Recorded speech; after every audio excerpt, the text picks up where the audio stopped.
وتعالى من شرور أنفسنا وسيئات أعمالنا. من يهدي الله فلا مضل له ومن يضلل فلا هادي له، وأشهد أن لا إله إلا الله وحده لا شريك له، وأشهد أن محمدا عبد الله ورسوله. وبعد، أحكام المسح على الخفين أو الجوربين أو النعلين، أو كما يسميها الإمام الشافعي رحمه الله تعالى الجرموق اللي هو الايه، الجورب أو الشراب، له أحكام. والمسح على الخفين أو الجوربين أو النعل ثبت في السنة الصحيحة عن النبي صلى الله عليه وسلم وعن أصحابه. طيب، لو تكلمنا يا أخوانا، إذا كان هذا الأمر ثابت عن النبي صلى الله عليه وسلم وعن الأصحاب، وهذه رخصة لنا في مثل هذه الظروف، يعني من الجو البارد، رخصة في هذا الشرع الحنيف. طب ما الأحكام فيها وما الضوابط؟ أولا، لابد لك إذا أردت أن تلبس الجورب، احنا بنسميه الشراب، لابد وأن تدخل قدميك يعني طاهرتين، تتوضأ وضوءك للصلاة كاملة، خلاص. وبعد ذلك تلبس الجورب أو الخف. ولذلك هناك خلاف بين أهل العلم. الإنسان منا إذا توضأ خلاص وغسل رجله اليمين، هل يلبس الجورب في رجله اليمين ويرجع يغسل رجله الشمال ويلبس الجورب؟ هذا الخلاف نخرج منه ان احنا نتوضأ وضوء كامل، كامل، ثم تلبس الجورب او الخف او النعل. طيب، يبقى اذا لابد ان تدخل القدم في طاهرتين. طيب، طريقة المسح يا اخوانا، طريقة المسح ان انت بتأتي بالماء كما قال الشيخ الإسلام ابن تيمية في الفتاوى، تأتي بالماء ثم تنشره هكذا وتمسح على ظهر القدمين معا هكذا، تفرق أصابعك كده وتمسح على ظهر على ظهر القدم. خلاص. لا، قال فيها خلاف بين بين المذاهب، هل يمسح كما عند المالكية يمسح من أعلى وأسفل، وبعضهم قال من أعلى اليمين ثم اليسار، لكن ما رجحه شيخ الإسلام وهو الراجح أنه يمسحهما معا ويفرق هكذا. طيب، متى يبدأ المسح؟ يبدأ المسح؟ نبدأ المسح إمتى؟ وهل في ضابط معين في الجورب اللي أنا همسح عليه أو الخف؟ قالوا إنه الضابط فيه أن يكون هذا الجورب أن يكون ساترا للقدم، ساتر القدم، يعني مش شفاف، لأنه لو شفاف مجرد نقطة ماء هتعمل هتبل الجلد، والحكمة منهم لم تتأتى، فقالوا إلا يكون شفاف. بعضهم ضبطوا وقال ألا يكون مقطعا أو به قطعا كبيرا، لكن الراجح أن القطع لا تأثير فيه، يستوي فيه الكبير مع الصغير. لو كان القطع في الصراط كبير مثل الصغير. طيب، شيخ الإسلام في الفتاوى رحمه الله تعالى في المجلد الثاني في الفتاوى الكبرى في المجلد الأول قال واستدل على ذلك من فعل الصحابة، الصحابة أن الصحابة كان لهم لفائف وعصائب، ما كانش عندهم ما كانوش مرتاحين ماديا، كثير منهم كانوا فقراء، فكانوا يلفون على أرجلهم الخرق ويمشون بها في صحراء مكة وهي شديدة، فكانت تتقطع هذه اللفائف التي يلفون على أقدامهم تتقطع، وكانوا يمسحون عليها، والنبي صلى الله عليه وسلم كان يراهم على ذلك ولا ينكر عليهم، فيجوز أن تمسح على الجورب وبه قطع ولا حرج. طيب، متى تبدأ المسح؟ الإنسان إذا مسح على الشراب بتاعه أو الخف أو النعل خلاص يجوز كل ذلك. قالوا إذا أحدث خلاص، هل يا ترى يبدأ المسح من حين الحدث أم من حين الوضوء الأول بعد الحدث؟ الراجح من أقوال أهل العلم أنه من الوضوء الأول خلاص بعد بعد الحدث. يعني هب أنا مثلا توضأت دلوقتي في صلاة الصبح خلاص، ولبست الشراب، وجيت مثلا في صلاة الظهر قبل صلاة الظهر احدثت ومحتاج اتوضا. طيب انا هتوضا وهمسح على على الجورب اللي انا لابسه. طيب هبدا احسب بقى من اول الفجر ولا من صلاة الظهر، من الوقت اللي انا يعني بدات اتوضا فيه من تاني؟ يبقى نعمل امتى؟ ايوه نبدا نمسح منين؟ من صلاة الظهر، واعد كده 5 اوقات. يبقى ده اعمل يوم وليله للمقيم، يوم وليله للمقيم، و3 ايام بلياليهم للمسافر. الكلام ده واضح يا اخوانا؟ طيب هب بقى ان واحد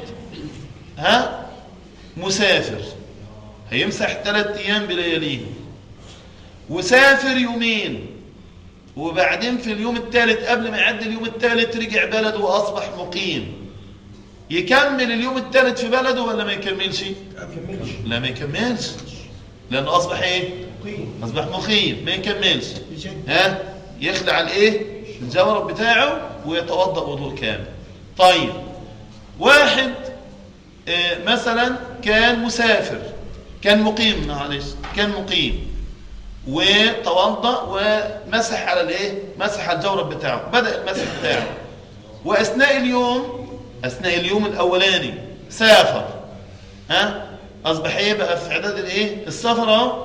هل يا ترى أثناء السفر يكمل 3 جداد يبدأ يعد، ولا يكمل على اليوم الأولاني؟ يكمل على اليوم الأولاني، يبقى كده باقي له يومين. واضحة النقطة دي؟ طيب مسألة كمان أيضا في المسح عليه. الوضوء ينتقد يا إخوانا، المسح على الخف ينتقد إذا الإنسان أراد أن يغتسل، عليه أن يخلع أن يخلع الجورب، أو أن هذا الجورب أصابته نجاسة، لازمه إنه يزيل النجاسة، وخاصة لو كان عين النجاسة موجودة خلاص ولا بد لإزالتها من إخلاعه. أو إن الإنسان يا إخوانا، إن هذا الشخص يعني بعد أن خلع الجورب أحدث، فلازمه أن يتوضأ مرة أخرى. لكن لو الإنسان كان لابس الجورب بتاعه، الشراب بتاعه، وهو متوضئ وكان ماسح عليه خلاص، هنقول إن هو كان متعمد مش ناسي، لا كان متعمد إخلاعه خلاص، كان متعمد يخلع الشراب، مسح على النعل. ورد مسح على النعل؟ أي نعم مسح على النعل ورد في السنة. طيب وخلعه وصلى، صلاته صحيحة ولا غير صحيحة؟ صلاته صحيحة. طب ما الدليل؟ الدليل خلي بالك، أعيد الأمر تاني، أنت مسحت على الشراب بتاعك خلاص، وجيت تصلي خلعت الشراب، اللي أنت مسح عليه خلاص وصليت. الراجح من أقوال أهل العلم، المسألة فيها خلاف، لكن ما رجحه شيخ الإسلام ابن تيمية في الفتاوى أن صلاته صحيحة، واستدل بالآتي. الأمر الأول ما ورد عن علي بن أبي طالب رضي الله عنه أنه مسح على نعله ثم أتى المسجد فخلع نعله وصلى. هذا الأول. الأمر الثاني، اسمع بقى كلام شيخ الإسلام ومثله جميل. قال إذا أراد الإنسان أن يتوضأ ومسح على على رأسه، فإذا ذهب إلى الحلاق وقص شعره، هل بطل وضوءه؟ لم يبطل. كذلك المسح على مسح على الخف. لما مسح على الخف وخلع الخف هل يبطل الوضوء؟ قال لا. كذلك الذي يتوضأ ويذهب للحلاق ليقص الشعر الذي مسح عليه ولم يبطل الوضوء، قال كذلك قاس عليه هذا الأمر. طيب قالوا أيضا يا أخوانا كما ذكرنا المسح على الإيه؟ على الخف يعني الأمر سواء يستوى فيه بقى إيه؟ ليس مرتبطا بالبرد مثلا، لأن بعض الإخوة بيرتبط بإيه؟ إلا إذا كان الجو إيه؟ بارد. لا، الأمر على إطلاق، هي رخصة. أنت مسافر أو أنت مقيم لك أن إيه؟ تمسح عليه صيفا أو شتاء أو غير ذلك. ندخل مولانا المسح على الإمام. نعم، المسح على الإمام.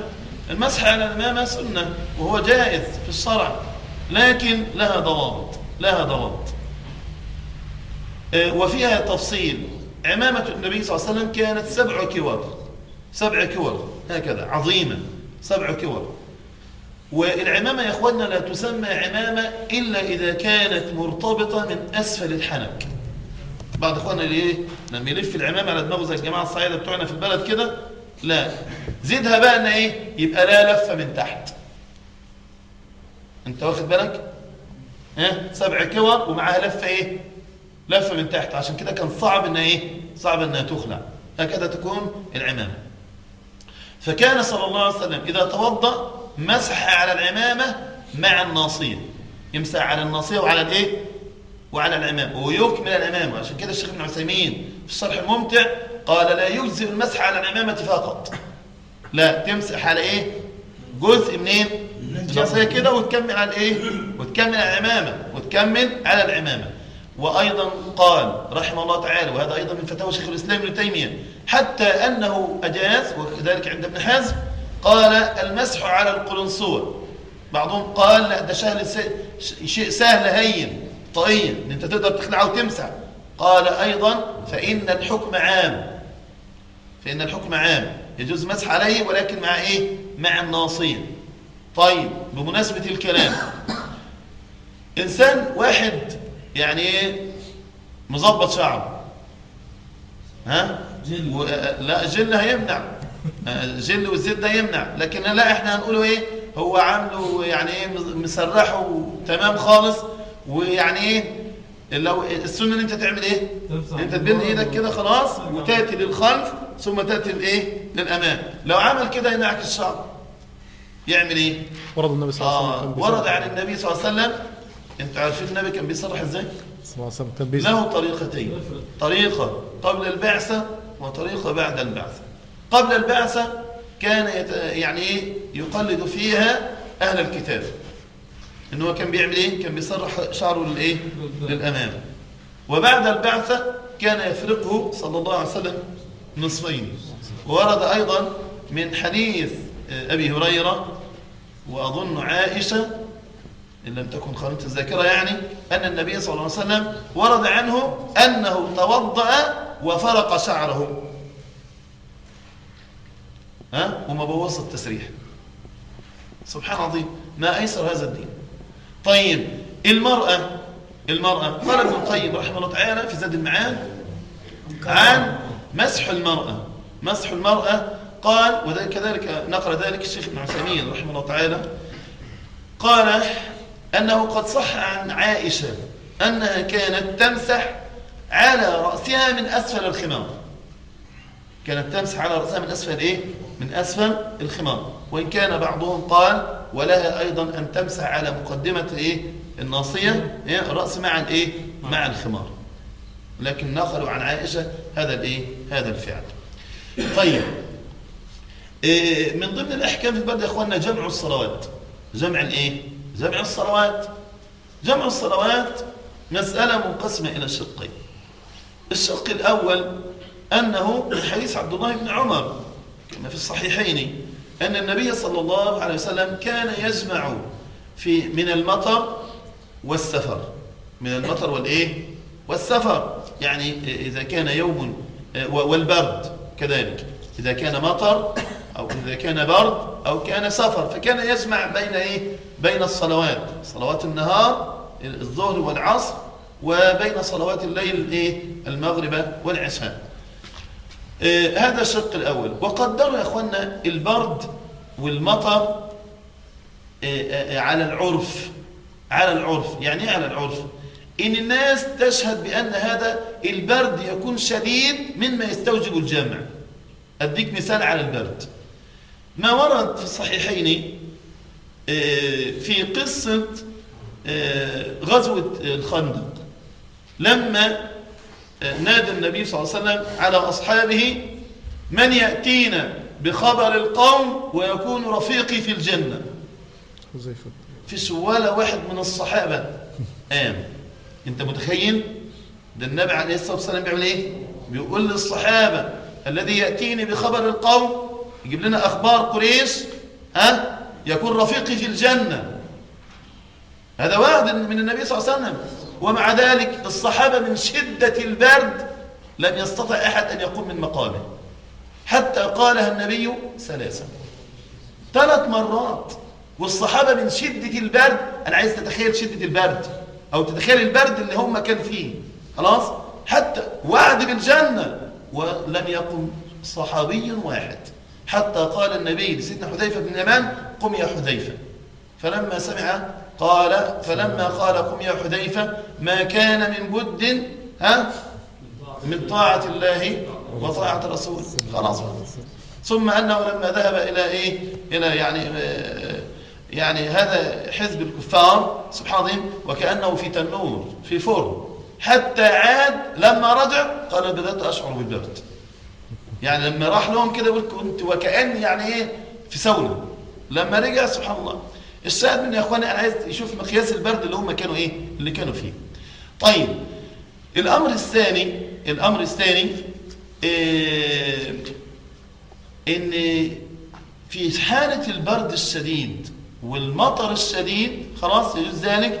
وذلك في حديث عبد الله بن عمر انه النبي صلى الله عليه وسلم لما كان في صلاة الصبح امر المؤذن ان يقول، بدل ان يقول الصلاة خير من النوم، أن يقول صلوا في رحالكم. صلوا في رحالكم، يعني صلوا في بيوتكم، ما تجوش المسجد.